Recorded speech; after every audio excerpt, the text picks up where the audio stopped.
What's up? It's AMTrades, and today we're going to be doing our weekly outlook for the week of February 12th through February 16th.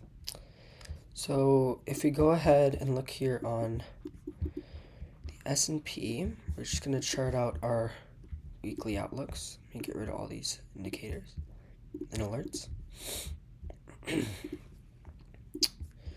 So moving to the weekly, obviously all-time highs, very bullish. I don't see really any clear draw on liquidity. Like, your guess is as good as mine. We can just put a fib tool or standard deviation, whatever, up to who knows where. And so, yeah, obviously bullish on the weekly. Moving down to the daily, we have a little bit more action. We saw this imbalance through this area, kind of that whole range, get filled by that bearish daily candle, as well as order blocks being formed and tapped into as well. So here we had a bearish order block tapped into by this daily candle and also stretched into this bullish for value gap. So like there's really nothing for draws on liquidity on the daily time frame other than this for value gap here, which I expect to be taken maybe Tuesday, Wednesday in London session, because usually that's when we see the manipulation move down before we get the expansion. So hopefully that gets hit, which will put us back in a very bullish bias. And then moving down to the 4-hour, we can see that this is like quite a massive imbalance, because we had accumulation here for about, how long is that? Maybe 2 days. And then again, accumulation for 2-3 days down here as well before that expansionary move. So other than that, on the S&P, we really have nothing except for maybe this order block right here that could get tapped into. But I think that if it's going to go down here, it's going to go and mitigate that fair value gap. Yeah, so that's our weekly outlooks on the S&P. And now moving over to NASDAQ. Let me just clear. So we go on the weekly. Again, very, very bullish. We're approaching the 19,000 mark. Oh no, 18,000 mark, sorry. Which will be a good point to hit. And again, not really any clear draw on liquidity. We can see here we have a weekly for value gap that got mitigated maybe 2 weeks ago. Still bullish, still very bullish. Again, another for value gap here. So yeah, it's, all-time highs. No one really knows where it's going to go, but we can make our educated guesses on when we expect to see pullbacks. So again, here on the daily time frame, we have a bullish for value gap here, an order block right below it. So, and this is quite a small for value gap, and there's a doji there, so not as high confluence as it otherwise would be. But we can see again, this was the weekly for value gap that we saw get filled. This was when, last week? Yeah, 2 weeks ago now.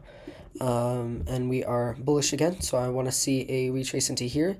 And it's probably going to be a more aggressive move than the S&P. So when the S&P kind of taps into this for value gap, the NASDAQ will probably end up coming in and maybe sweeping these daily lows here. So, yeah. And then moving to the 4-hour. Again, just for value gaps being formed from the massive upside pushes.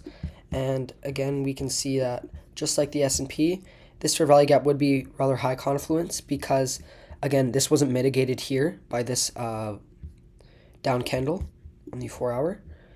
That's actually, it might be equal lows with this candle here. So the low is 788.2 and this low is 771 points. Oh no, sorry. 713.7 and 709. Yeah, so this one, it didn't get mitigated at all yet. So we're going to see that get pushed into, most likely. And it's also going to take out those lows as well, which will be biased for upside. And like I said on the S&P, lots of accumulation through here, and lots of accumulation through here. So we'll see where that goes. Moving on to news this week. Monday, we have random FOMC member. I'll be trading Monday. And then Tuesday, we have CPI, so probably not going to be trading Tuesday because of CPI. And then nothing on Wednesday, so I'll be trading on Wednesday. Thursday, retail sales. So unemployment claims as well. This is all at 8:30 though. This is all 8:30 news. So I'd be fine with that because it leaves enough time for market to develop before market open. So I'll probably be trading Thursday as well. And Friday we have PPI. So potentially, again, this comes out an hour before market opens, so price does have time to kind of develop, as well as consumer sentiment at 10 o'clock. So whenever there's news at 10 o'clock, I will always be waiting a half an hour before wanting to take a trade.